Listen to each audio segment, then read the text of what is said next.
인내심이 없는 사람이 드린 아주 유명한 기도가 있습니다. 이렇게 기도했다고 합니다. 하나님, 저에게 제발 인내심을 허락해 주십시오. 하나님, 제발 부탁합니다. 지금 당장 주십시오. 라고 기도했다고 합니다. 여러분은 인내심이 있으십니까? 아니면 매번 성급했고 조급했고 내가 조금 더 기다릴 수 있었는데 라는 그런 자책을 하면서 사십니까? 우리 현대의 조급한 문화 속에서 우리 그리스도인들도 함께 조급해지고 있습니다. 성경은 기다리라고 말씀하셨고 성경은 인내하라고 말씀하셨는데 우리는 세상 사람들과 똑같이 모든 일에 너무 성급해지고 조급해지고 있습니다. 인내심을 잃어버린 곳에서는 갈등이 극대화됩니다. 인내심이 없는 곳에서는 미워하는 마음이 더욱 커져 버립니다. 부부가 서로를 견뎌주는, 참아주고 인내하는 끈을 놓쳐버리면 그 회복의 가능성마저 기대하기가 굉장히 어렵습니다. 그럼 우리가 살아가는 이 사회에 정말로 인내가 있습니까? 조금이라도 참아주던가요? 우리 교회 안에 함께 일하면서 서로 인내해 주던가요? 아니면 여러분의 가정에서 부모가 자식을 서로를 인내해 주는 모습이 있습니까? 인내가 사라지는 이 시대에 성경은 굉장히 반문화적으로 역시대적으로 우리에게 인내하라고 여전히 말씀하고 계십니다. 저는 오늘 말씀을 여러분께 드리면서 여러분이 인내를 온전히 이루시기를 축복합니다. 인내를 맛보는 것에서, 인내를 시도해 보는 것에서 더 나아가서 오늘 말씀에 있는 것처럼 인내를 이루는 데까지 가시기를 다시 한번 축복합니다. 초대교회에서 신앙인들을 교육하고 길러내는 많은 프로그램들이 있었는데 그중에 가장 귀하고 가장 중요했던 덕목이 인내라고 합니다. 그래서 인내는 하나님의 뜻을 이루는, 하나님께서 분명히 하나님의 뜻을 이루실 때 우리의 인내를 통해서 이루시는데 또한 인내는 우리가 그 인내를 하는 동안에 우리를 온전하게 합니다. 두 가지죠. 하나님의 뜻이 이루어지고 우리가 온전해지는 이 두 가지를 함께 경험하게 하는 놀라운 힘을 갖고 있습니다. 그래서 인내가 단순히 무엇을 참는 것, 내가 얼마만큼 참나 보자 이런 것이 아니라 하나님을 기다리는 것, 하나님을 인내하는 것입니다. 하나님께서 우리를 참아주신 것처럼 우리도 하나님을 인내하며 기다리는 것이죠. 그래서 초대교회는 그것을 철저하게 가르쳤습니다. 오늘 우리가 본문을 읽은 야고보서 1장에만 여러 번 거듭 인내를 가르치고 있습니다. 12절을 한번 보면 이렇게 되어 있습니다. 제가 중간 이후부터 읽습니다. 시험을 참는 자는 복이 있나니 이는 시련을 견디어낸 자가 주께서 자기를 사랑하는 자들에게 약속하신 생명의 면류관을 얻을 것이기 때문이다 라고 말하고 있습니다. 시험을 참는 자, 인내하는 자, 시련을 견디는 자, 인내하는 사람은 복이 있습니다. 주님께서 생명의 면류관을 약속해 주십니다. 19절에는 말하기를 더디하고 성내기를 더디하라라고 우리에게 또한 가르치고 있습니다. 우리 모든 것을 너무 급하게 하기 때문에 말하는 것도 성내는 것도 너무 급하기 때문에 그것을 더디하라고 인내에 굉장히 중요한 말씀을 우리에게 전해주고 있습니다. 이뿐만 아닙니다. 5장에 가면 정말 다른 또 내용의 인내의 이야기가 많이 나오기 때문에 제가 이 시간에 다 나눌 수는 없지만 이 야고보서는 인내로 시작해서 인내로 끝나는 성경이라고 해도 과언이 아닙니다. 그만큼 초대교회에는 이 인내가 중요한 가르침이었다는 것이죠. 여러분, 우리는 정말 인내를 강조하고 가르치고 우리 스스로가 그것을 하기 위해서 정말 몸부림치고 있습니까? 아니면 그냥 세상 사람들처럼 똑같이 화내고 똑같이 성내고 똑같이 말하고 급하게 살아가고 있습니까? 여러분의 자녀들에게 인내를 정말로 가르치고 계십니까? 인내는 우리가 반드시 교육과 훈련을 통해서 갖춰야 하는 믿음의 성품입니다. 우리 교회 처음 나오시는 분들 저희가 보통 새신자 교육이라는 걸 합니다. 아마 여기 가운데도 새신자 교육을 하신 분들이 많이 계실 겁니다. 4주, 5주, 6주 동안 이 교육을 갖게 되는데 보통은 복음에 대해서 하나님이 누구신지, 예수님이 왜 우리를 구원하시는지 이런 아주 단순하고 중요한 복음의 진리부터 시작해서 교회가 왜 중요한지, 왜 존재하는지, 교회 안에서의 다양한 일들에 대해서 새신자 교육을 통해서 교육을 합니다. 제가 들어보니까 어떤 교회는 20주를 한대요. 여러분, 좋은 교회 다니신 줄 아셔야 합니다. 20주를 해야 교회 멤버로 받아주는 교회도 있다고 하니까 저희 교회는 그에 비해서 굉장히 짧은 겁니다. 그러면 이 많은 교육 중에 인내에 대해서 가르치는 것이 있느냐? 사실 없습니다. 우리 교회는 더 이상 새신자 교육의 인내를 가르치지 않습니다. 그런데 초대교회는 새신자 교육의 인내를 가르쳤다는 거예요. 인내가 그만큼 중요하고 복음과 깊은 관련을 갖고 있기 때문에 인내를 가르쳤습니다. 우리가 좋은 그리스도인으로서 뿌리 내리고 나무가 되고 성장하고 열매를 맺기 위해서는 인내가 너무나 중요하다는 거죠. 그래서 놀랍게도 초대교회는 다른 많은 것들이 있지만 삶의 양식으로, 신앙의 기준으로 인내를 가르쳤다고 합니다. 자, 이번에 어떤 회의를 마치고 저희 의장 최어인 목사님과 함께 좀 긴 이야기를 나누게 되었습니다. 둘이 남아서 뭐 이 얘기 저 얘기 하다가 제가 인내에 대한 이야기를 하니까, 왜냐하면 인내에 대해서 설교를 준비하고 있었으니까요, 우리 목사님께서 책 한 권을 저한테 너무 좋은 책이라고 도전받았다고 소개해 줬습니다. 그 책 제목이 인내의 누룩이라는 제목입니다. Patient Ferment라고 하는 제목인데 로마 제국의 불가능한 교회 성장이라는 부제를 달고 있습니다. 이 책을 쓰신 분은 제세례파 신학교의 명예교수인 크라이더라고 하는 교수님, 목사님입니다. 이분은 초대교회 부흥의 가장 중요한 요소가 인내의 훈련이었다라고 이 책에서 주장을 합니다. 제가 그 책의 내용을 다 보지는 못했지만 여러 통로를 통해서 찾아보니까 이 책의 내용이 이런 걸 얘기를 하고 있었습니다. 우리가 생각하는 초대교회의 모습들, 예배드리는 모습들과 전도하는 모습, 살아가는 모습, 많은 모습들이 있었을 텐데 어떻게 초대교회가 로마의 이러한 핍박과 제한과 그리고 많은 사람들의 그러한 수많은 어려움을 주는 상황 속에서 여전히 성장할 수 있었느냐는 거예요. 그 질문으로부터 시작한 답이 바로 초대교회가 인내의 훈련을 중요하게 여겼고, 그 인내가 초대교회 안에 내부에 존재하는 아주 중요한 영적 에너지, 바로 누룩이었다는 겁니다. 여러분, 누룩이 하는 것이 무엇일까요? 빵을 온전하게 하는 것, 우리 삶을 온전하게 하는 것, 많은 것들이 있겠죠. 어떤 분들은 돈이 나를 온전하게 한다고 생각하고 건강이 나를 온전하게 한다고 생각하겠지만 성경은 이 인내가 우리를 정말로 온전하게 만들어서 부족하지 않게, 구비하여 부족함이 없게 하는 능력을 갖고 있다고 말합니다. 그래서 초대교회는 새신자가 오면 인내 교육을 했고, 그리고 더 중요한 것은 이분들이 세상에 나가서 살아가잖아요. 뭐 이런 모습으로 살아가고 저런 모습으로 살아가고 갈등도 있고 어려움도 있는데 초대교회에서 배운 게 뭐겠어요? 교회 가서 배운 게. 여러분, 교회 가서 뭘 배우십니까? 없죠, 별로.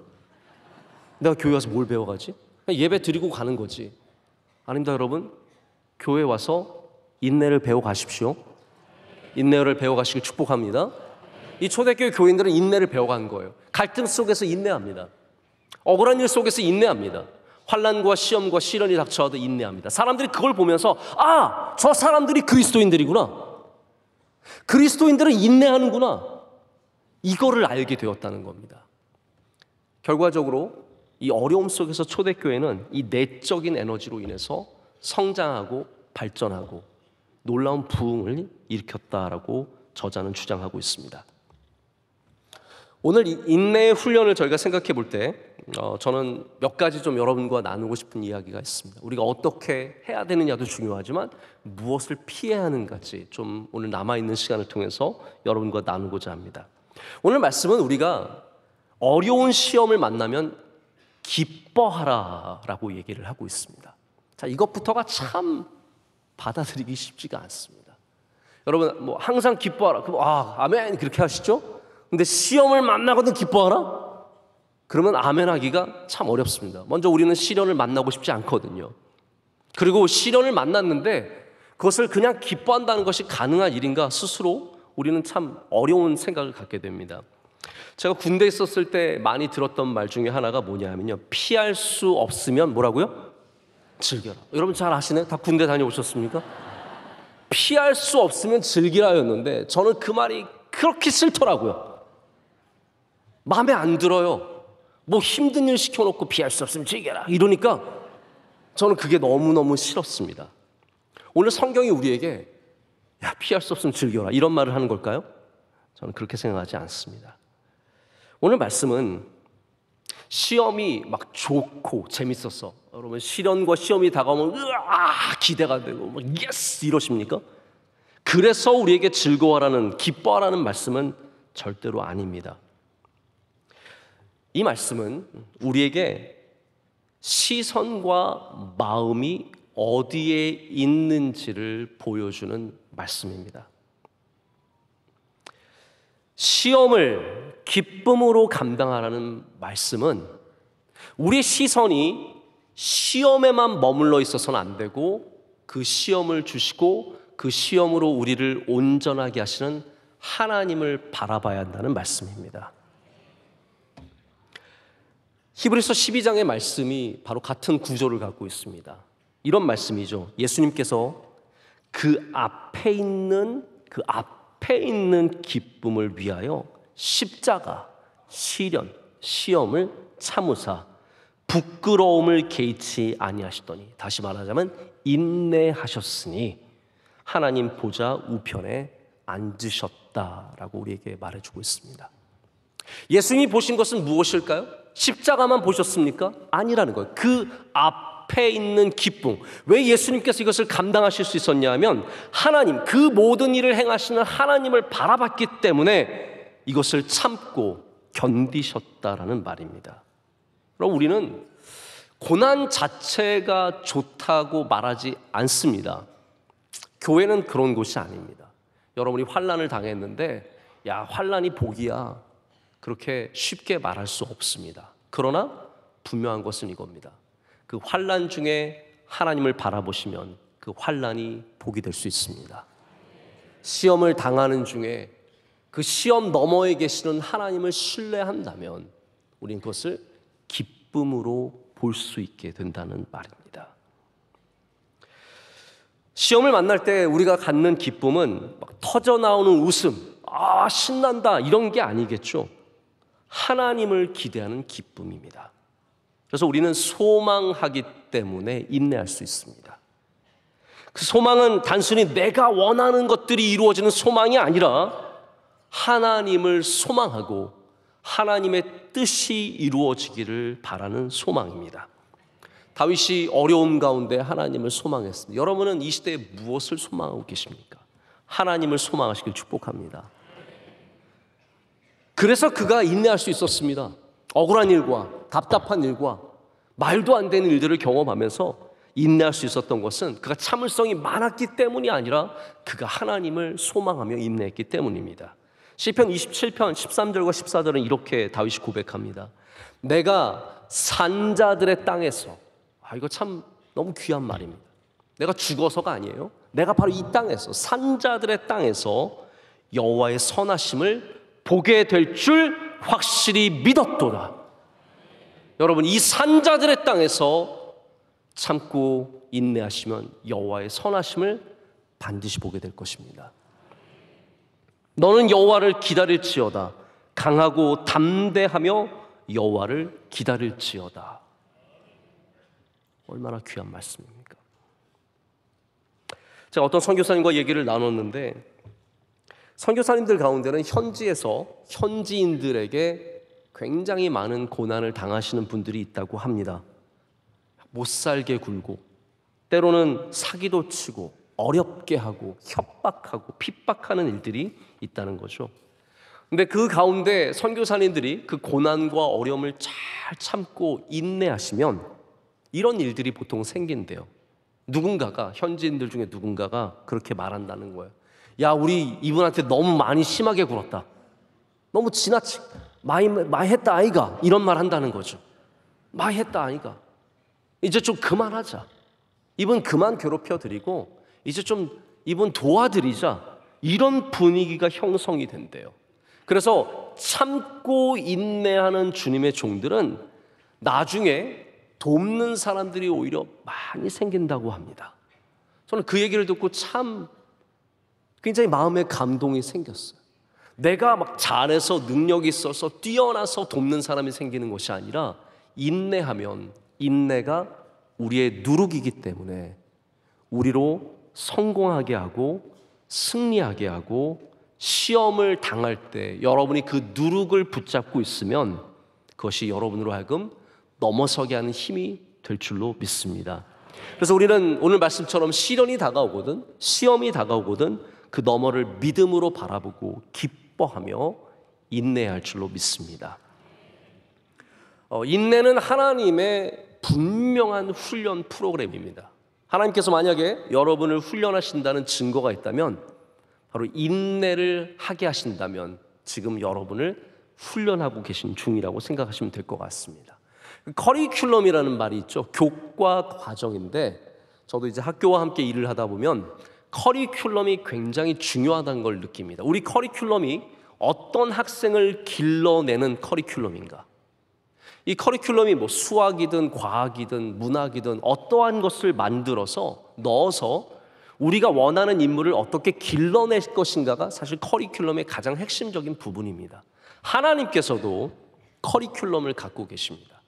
커리큘럼의 원뜻이 경주의 길이라고 합니다. 경주로, 레이스 트랙이라는 거죠.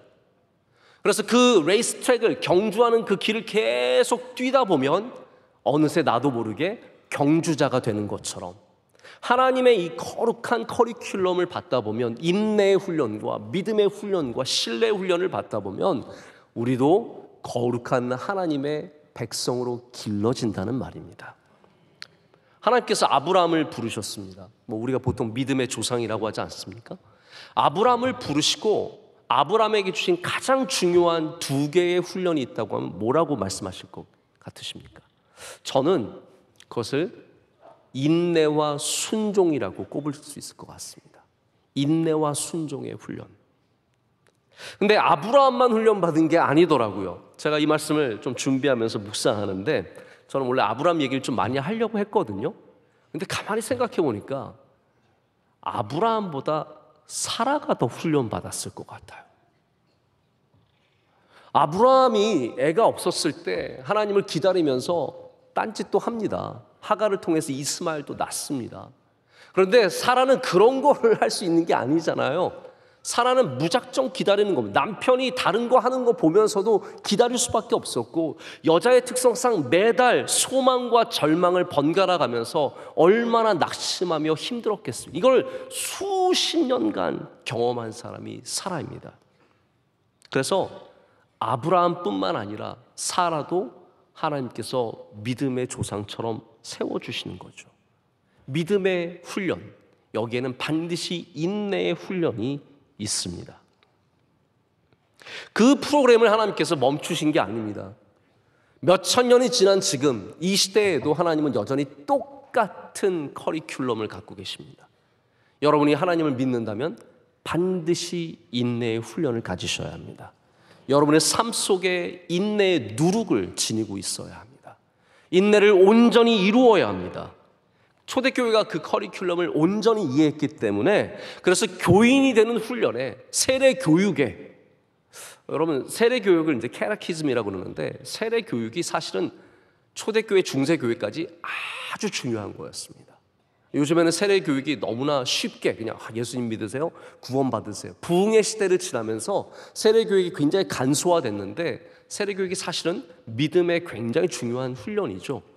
그 가운데 인내가 반드시 들어갔었고, 예배를 통해서, 기도를 통해서, 모든 교육을 통해서 인내의 훈련을 초대교회가 했고, 그것이 바로 성공의 누룩이 되었습니다. 오늘 저희 교회도 다시 한번 우리 안에 인내가 있기를 간절히 소망합니다. 부서에서 함께 일하시면서 인내 훈련을 받으십시오.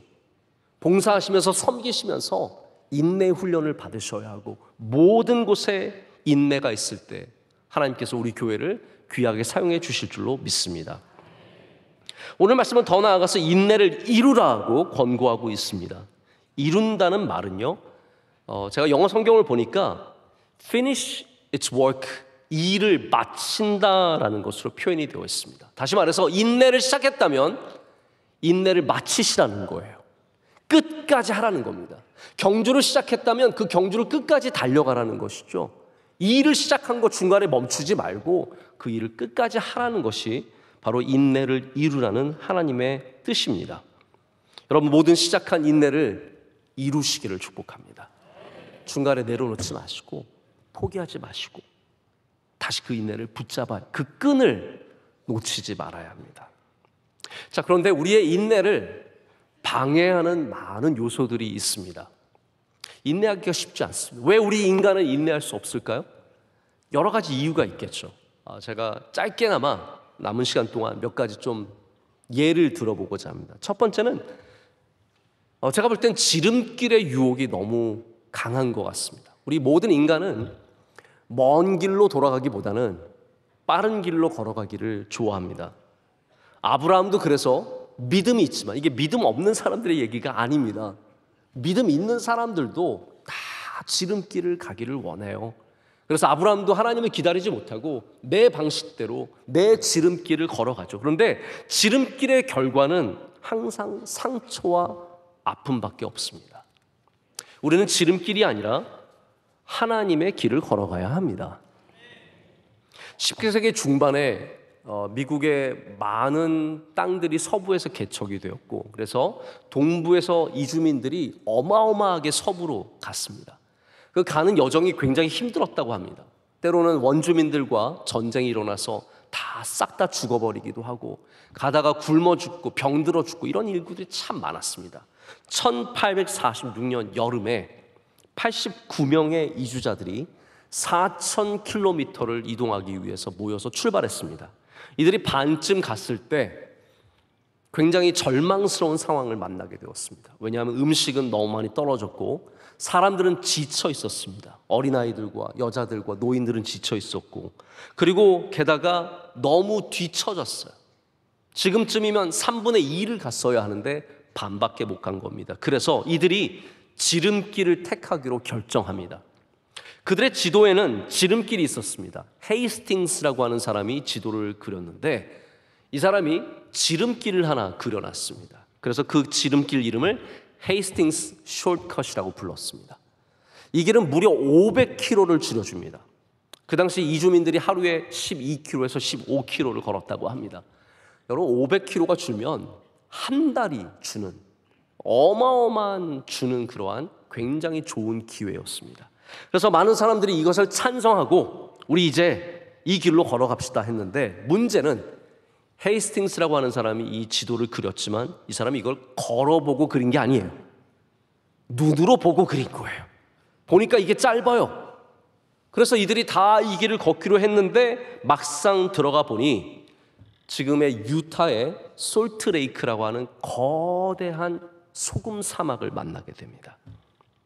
이 사막을 가로지르다가 많은 사람들이 굶어 죽고 추위에 죽고 결국 몇 사람만이 살아남아서 예정보다 훨씬 더 오래 걸려 목적지에 도착했다고 합니다. 이 이야기를 기록한 롭 스위튼이라고 하는 분이 이렇게 씁니다. 이들은 분명히 빨리 가야 하는 상황이었지만 지름길이 오히려 더 위험하다는 사실을 많은 이주민들에게 보여주었다라고 말합니다. 여러분, 빠른 길이 지름길이 아닙니다. 하나님과 함께하는 길이 지름길입니다. 하나님의 인도하심을 받는 길이 가장 빠른 길입니다. 지금 조급하시다면 나 너무 늦은 것 같은데 어떡하지? 저희 청년들과 얘기하다 보면 조급증을 가진 청년들이 많이 있습니다. 목사님, 저 너무 늦은 것 같은데요. 너 몇 살이에요? 28인데 큰일 났습니다. 저 너무 늦은 것 같습니다. 뭐가 그렇게 늦었는데? 친구들은 벌써 이미 직장에 들어갔고 지금 좋은 차를 타고 그게 남자들은 그게 되게 중요해요. 차를 뭘 타고 다니느냐. 자기 친구들은 이미 좋은 차 타고 다니고 급한 거예요. 여자애들이 아니죠. 여자 청년들도 와서 목사님, 저 큰일 났습니다. 왜 그래요? 제 친구는 벌써 애가 대학생인데 걔는 고등학생 때 결혼한 거 아니야? 말도 안 되는 뭐 그런 얘기를 하면서 목사님 저는 언제 결혼해서 언제 애를 낳고. 여러분, 빨리 해서 빠른 길이 아니라 하나님의 인도하심을 받을 때가 가장 맞는 때입니다. 그것을 믿어야 우리가 인간의 방식으로 지름길을 택하지 않게 됩니다. 두 번째는 앞서감의 유혹입니다. 하나님보다 앞서가지 않는 것이 인내입니다. 하나님 뒤에서 따라가는 것이 양이 보여주는 목자에 대한 신뢰이며 인내입니다. 인내는 누가 우리의 삶을 주관하시는가, 누가 우리의 삶을 인도하시는가를 분명하게 보여주는 믿음의 고백입니다. 제가 좀 급할 때, 뭔가 좀 마음이 조급해질 때, 저도 그런 생각이 어느 날 들더라고요. 나 50이 넘었는데 큰일 났다, 이런 생각이 들 때 제가 이 찬양을 부르면서 굉장히 은혜를 많이 받았습니다. 가사가 참 좋습니다. 주님보다 앞서지 않고 겸손하게 주님의 말씀 기다리리. 주님 손에 우릴 드립니다. 사랑으로 인도하소서. 주님보다 앞서지 않고, 주님보다 앞서지 않고, 얼마나 귀한 찬양입니까? 여러분, 날마다 기억하십시오. 주님보다 앞서지 않겠습니다. 주님을 따라가겠습니다. 노아가 하나님을 참 잘 기다렸습니다. 노아가 인내의 사람입니다. 언제 비가 올지 모르는데 계속 배를 짓습니다. 하나님 언제 비 오나요? 언제 비 오나요? 내가 알아서 줄 테니까 기다립니다. 비가 왔습니다. 야, 드디어 비가 왔구나. 언제까지 비가 올지 모르. 하나님 언제 비가 그치나요? 기다려라. 비가 그칠 때까지 기다립니다. 비가 그쳤습니다. 하나님 언제 물이 마르나요? 기다려라. 네, 알겠습니다. 기다립니다. 무태 내렸습니다. 그리고 씨를 뿌리고 그 씨앗이 열매를 맺기까지 또 기다립니다. 기다립니다. 기다립니다. 사울은 기다리지 못했습니다. 예배를 드려야 하는데, 빨리 이것을 해치워야 하는데 제사장이 오지 않습니다. 내가 해버려야지. 하나님보다 앞서가는 게 그런 겁니다. 기다릴 수 없어서 내 마음대로 하는 것, 내가 예배의 주인이 되어버리는 것, 그 앞서가는 조바심 때문에 하나님을 신뢰하지 못하는 것. 그럼 이것이 바로 조바심의 정체입니다. 인내가 성공의 누룩이라면 조바심은 실패의 누룩이 될 수밖에 없습니다. 세 번째는 교만입니다. 인내의 적이 교만이라는 사실을 꼭 기억하시길 바랍니다. 저도 언젠가부터 좀 인내심이 부족해진다라는 것을 제가 좀 느끼게 되었습니다. 벌써 몇 년 전에 제가 그걸 느꼈습니다. 제가 원하는 것이 시간 내에 이루어지지 않으면 초조하고 누군가를 책망하게 되고 짜증이 났습니다. 짜증이 났습니다. 제가 짜증을 자주 부리진 않습니다, 여러분. 가끔 짜증을 부리는데 그 안에 있는 제 모습을 보니까 이게 모든 게 제 중심이에요. 내가 원하는 시간에 와야 되고, 내가 원하는 대로 일이 이루어져야 되고, 그렇지 않으면 사람들을 닥달하고 사람들을 재촉하고 성급하게 사람들을 책망하는 일들을 제 스스로 발견하게 되었습니다. 그렇습니다. 그게 교만의 모습입니다. 모든 것들이 내 중심으로 돌아가야 하는, 시간과 모든 일들이 이루어지는 것조차도 내 중심이 되는 거죠. 여러분, 이것이 사람들을 대하는 태도만이 아니라 하나님을 대하는 태도에도 똑같이 나타납니다. 내가 원하는 때에 내 기도가 응답받지 않고 이루어지지 않으면 우리는 하나님을 금방 버려버립니다. 하나님을 포기합니다. 하나님 신뢰하는 것을 멈춥니다. 왜냐하면 나의 시간대와 맞지 않거든요. 불쾌합니다. 섭섭합니다. 이것이 교만입니다. 오늘 여러분의 영혼이 겸손해지시면 인내하실 수 있으십니다. 우리를 인내하시는 하나님, 우리를 참아주시는 하나님, 우리를 인도하시는 하나님, 그 앞에 설 때 우리는 겸손해지고 그로 말미암아 인내할 수 있게 됩니다.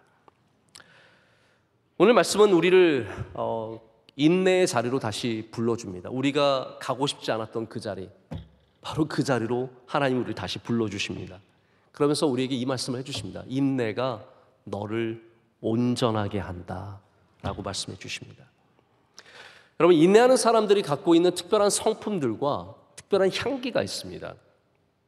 제가 이번에 총장 취임식에 늦게까지 파티가 있었는데 저희 테이블에 앉으신 여러분들과 얘기를 나누다가 제 옆에 앉으신 분이 제가 섬기는 학교의 설교학 교수님이셨어요. 근데 인상이 참 좋으신 분인데 20년을 그 학교에서 이미 가르치신 분이시래요. 근데 저는 처음 만났어요. 서로 이런 얘기를 저런 얘기를 하다가 우연히 아이들 얘기가 나왔는데 이분은 제가 깜짝 놀랐어요. 결혼한 지 15년 만에 아이를 낳았대요. 여러분, 제가 어디 가서 웬만하면 안 지거든요. 나 10년 만에 낳았다 그러면 다들 제 앞에서 그러세요 이러는데 제가 15년을 만나고 뭐라고 말을 해야 될지 모르겠어요. 저보다 훨씬 오래 기다리셨고 저보다 훨씬 나이가 많아서 첫 아이를 낳으셨어요. 게다가 사모님이 미국 장로교 목사님이신데 유산을 6번이나 경험하면서 정말 힘든 시간을 지났어요. 그렇게 서로 공감할 게 많은 거예요.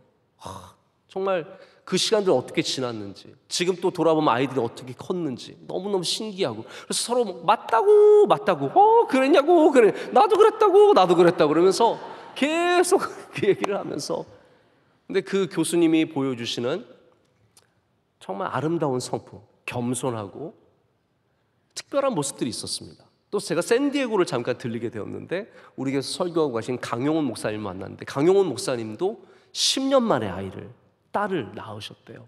그러면서 또 그 목사님과 맞다고 그렇다고 얘기하면서 또 그 목사님이 보여주시는 섬김의 자세, 겸손한 자세를 보면서 인내는 우리를 겸손하게 하고 인내는 하나님의 사람의 성품을 형성하는구나. 저는 아직 거기까지 이르지 못했지만 그분들의 모습을 보면서 많이 생각해 보게 되었습니다.